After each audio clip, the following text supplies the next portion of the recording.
രാമായണത്തിന് കാരണം എന്ന് തന്നെ നമുക്ക് പറയാം കൈകേയി. കൈകേയി ഒരു പക്ഷേ കൈകേയിക്ക് ബുദ്ധി ഉപദേശിച്ചു കൊടുത്തത് മന്ഥരയാണ് എങ്കിൽ കൂടിയും കൈകേയിക്ക് അങ്ങനെ ഒരു നിമിഷം അതൊരു ചിന്ത ഉള്ളിലേക്ക് വന്നു, തൻ്റെ മകൻ രാജാവാകണം എന്നുള്ളത്. അപ്പോൾ സ്വാഭാവികമായും എല്ലാ അമ്മമാർക്കും ഉണ്ടാകാവുന്ന ഒരു ചിന്തയാണ്.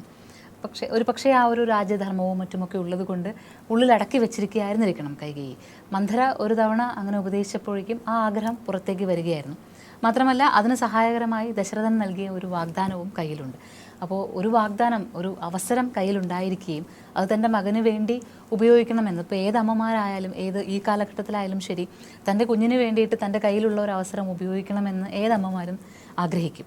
അങ്ങനെയാണെങ്കിൽ കൈകേയിയെ നമുക്ക് തെറ്റു പറയാൻ പറ്റുമോ?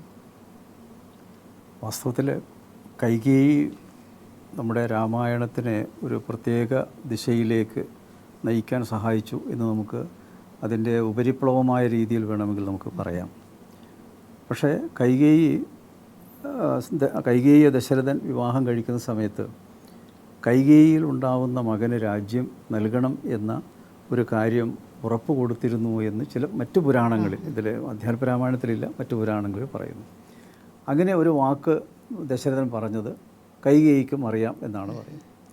പക്ഷേ പിന്നീട് വിവാഹം കഴിച്ചതിന് ശേഷം കൈകേയി അയോധ്യയിൽ വരികയും അവിടെ കൗസല്യയും അതുപോലെ സുമിത്രയും ഒക്കെയുള്ള അവരുടെ കൂടെ ചേർന്നതോടുകൂടി ആദ്യം താൻ ആഗ്രഹിച്ച കാര്യങ്ങൾ അവരുടെ മനസ്സിൽ നിന്ന് പോയതായിട്ടാണ് നമുക്ക് മനസ്സിലാക്കാൻ സാധിക്കുന്നത്. കാരണം ഒരു തരത്തിൽ എവിടെയും അത് സൂചിപ്പിക്കുക പോലും കൈകേയി ചെയ്തിട്ടില്ല. അങ്ങനെ ഒരു തീവ്ര മോഹം അവരുടെ ഉള്ളിലുണ്ടായിരുന്നെങ്കിൽ എവിടെയെങ്കിലും അതിനു മുമ്പ് ദശരഥനുമായിട്ടോ സംസാരിക്കുമ്പോഴോ അല്ലെങ്കിൽ വേറെ ഏതെങ്കിലും വേദിയിലോ അവർ പറയേണ്ടതായിരുന്നു. പക്ഷേ രാമായണത്തിൽ എവിടെയും അങ്ങനെ പറഞ്ഞു കാണുന്നില്ല.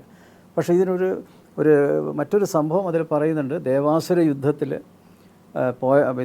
പോയ സമയത്ത് കൈകേയി തൻ്റെ ഭർത്താവിനെ രക്ഷിക്കാനായി തൻ്റെ കൈവിരൽ വളരെ വേദന സഹിച്ചുകൊണ്ട് കൈവിരൽ അവിടെ ആണിക്ക് പകരം വെച്ചിരുന്നുവെന്നും അത് പിന്നീട് കണ്ട സമയത്ത് ദശരഥർക്ക് വല്ലാത്തൊരു ഒരു അത്ഭുതമാണ് തോന്നിയത്.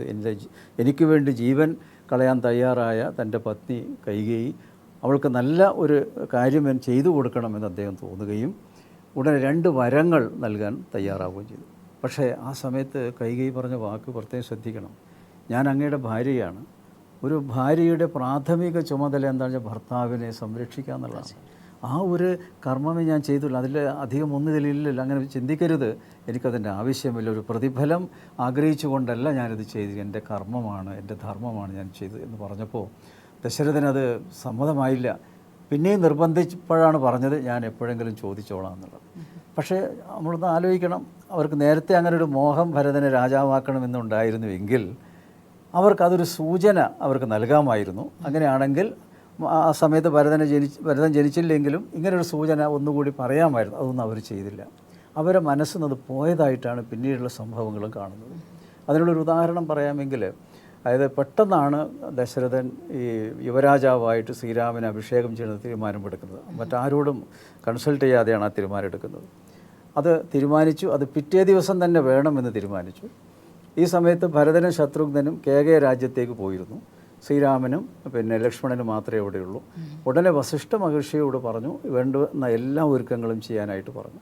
അങ്ങനെയാണ് ആ തീരുമാനം എത്തുന്നത്. അത് കഴിഞ്ഞ് തൻ്റെ പത്നിയായ കൈകേയിയോട് ആ കാര്യം പറയുമ്പോഴാണ് കൈകേയി അത് മനസ്സിലാക്കുന്നത്. പക്ഷേ അതിനു മുമ്പൊരു സംഭവം നമ്മൾ ശ്രദ്ധിക്കേണ്ടതുണ്ട്. ഈ രാജ്യമൊക്കെ അലങ്കരിക്കാനുള്ള നിർദ്ദേശം ദശരഥൻ നൽകി. ഉടനെ ആ അലങ്കാരങ്ങൾ തുടങ്ങുമ്പോൾ അത് കാണുന്ന സമയത്ത് കൈകേയി പറഞ്ഞു, എന്താണ് ഇങ്ങനെ ഒരു അലങ്കാരങ്ങളും കാര്യങ്ങളും പെട്ടെന്ന് നടക്കാനുള്ള കാരണം? ഈ ഒരു തീരുമാനം കൈകേയി അറിയിച്ചിരുന്നില്ല ദശരഥ മഹാരാജ്. പിന്നീട് അറിയിക്കുന്നുണ്ട്, പക്ഷേ ഈ സന്ദർഭത്തിൽ അറിയിച്ചില്ല. അപ്പോഴാണ് മന്ഥര അവിടെ കടന്നു വരുന്നത്. മന്ഥരയോടാണ് ചോദിക്കുന്നത്, എന്താണ് ഇങ്ങനെ നമ്മുടെ രാജ്യമൊക്കെ അലങ്കരിച്ചുകൊണ്ടിരിക്കുന്നത്?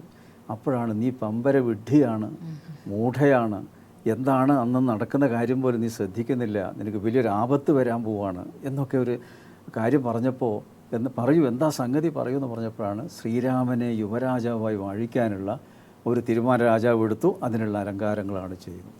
അപ്പോൾ അത്ഭുതപ്പെടുകയാണ് കൈകേയി. അതിനെന്തിനാ ഇങ്ങനെ പേടിക്കേണ്ട ആവശ്യം, ഭയപ്പെടേണ്ട ആവശ്യം? നല്ലൊരു കാര്യമല്ലേ? ഈ അയോധ്യയിലുള്ള സകല പൗരന്മാരും ശ്രീരാമനെ തന്നെ രാജാവാകണമെന്ന് ആഗ്രഹിച്ചിരിക്കുന്നവരാണ്. അതിനുള്ള മുഹൂർത്തം കാത്തിരിക്കുന്നവരാണ്. എന്നെ സംബന്ധിച്ചിടത്തോളം അത് തന്നെ. എൻ്റെ മകൻ ഭരതനാണെങ്കിലും ഞാൻ ഏറ്റവും അധികം സ്നേഹിക്കുന്ന ശ്രീരാമനെയാണ്.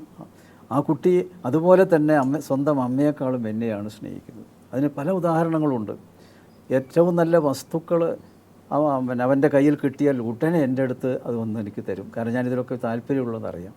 അങ്ങനെ എൻ്റെ ആ കുട്ടി രാജാവായി വരുന്നതിൽ എനിക്കെന്തിനാണ് വിഷമം, എന്താ എനിക്ക് മനസ്സിലാവുന്നില്ലല്ലോ എന്ന് പറയുമ്പോൾ നമ്മൾ ആലോചിക്കണം, കൈകേയിയുടെ മനസ്സിൽ എന്തെങ്കിലും ചെറിയ തോതിലെങ്കിലും ഇതിനെപ്പറ്റിയൊരു മോഹം ഉണ്ടായിരുന്നു എന്നുള്ളത്. കാരണം വളരെ സൂക്ഷ്മമായിട്ട് നമ്മൾ നോക്കുമ്പോഴാണ്. പിന്നീടാണ് സംഭവം അട്ടിമറിക്കപ്പെടുന്നത്. അത് മന്ധരയുടെ ഭാവിയിൽ ഇങ്ങനെയൊക്കെ സംഭവിക്കാൻ പോകും, തൻ്റെ സ്ഥാനം പോകും, മറ്റുള്ളവരൊക്കെ കൂടി തന്നെ പിന്നെ എന്താ പറയുക തുറുങ്കിലടക്കാൻ സാധ്യതയുണ്ട്, വധിക്കും എന്നൊക്കെയുള്ള ഓരോ കാര്യങ്ങൾ പറഞ്ഞപ്പോൾ സ്വാഭാവികമായും ആ ഒരു ഇത് കേട്ടപ്പോൾ അല്പം ഭയം തോന്നിയിരിക്കാം. അതെൻ്റെ വെളിച്ചത്തിലായിരിക്കാം ഈ കാര്യം പറഞ്ഞത്. അപ്പോൾ അവിടെ കൈകേയി സ്വതവേ അത്തരത്തിലുള്ള ആഗ്രഹം പിന്നെ മനസ്സിലുണ്ടായിരുന്നില്ല എന്നാണ് എനിക്ക് തോന്നുന്നത്.